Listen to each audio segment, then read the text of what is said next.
আসসালামু আলাইকুম। সম্মানিত প্রিয় উপস্থিতি, আপনাদেরকে একটা বিষয় দেখাবো, সেই জন্য থাও আব্বা, এটা থাও। সেটা হচ্ছে এটা হচ্ছে আমার সন্তান। তো ও এখনও ওর বয়স মাত্র 18 মাস। ও এখনও কথা বলা তো দূরের কথা, ও ঠিকমতো হাঁটাও শিখেনি। কিন্তু আপনি যখন একটা ছোট সন্তানকে ছোট্ট থেকে শিক্ষা দিবেন, ধর্মীয় জ্ঞান তাকে দিবেন, অবশ্যই সে শিখবে। আল্লাহ রাসূল সাল্লাল্লাহু আলাইহি সাল্লাম বলছে যে যখন তোমাদের সন্তানরা ছোট থাকে তখন থেকেই তোমরা ইসলামের দিকে তাদেরকে আকৃষ্ট করো। তো আমি আপনাদেরকে একটা ছোট্ট নমুনা দিই, তাহলে বুঝতে পারবেন যে শিক্ষা আমাদেরকে ছোট থেকে দেওয়া উচিত। আচ্ছা দাও আব্বা, আপনারা একটু লক্ষ্য করেন।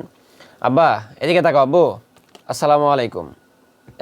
দেখছেন, ও এখনোই বুঝে যে না, ও হাত দিয়ে মুসাফা করতে হয়, মানে সালাম দিতে হয় হাত দিয়ে, এতটুকু বুঝে। আবার দেখেন, আসসালামু আলাইকুম আব্বা।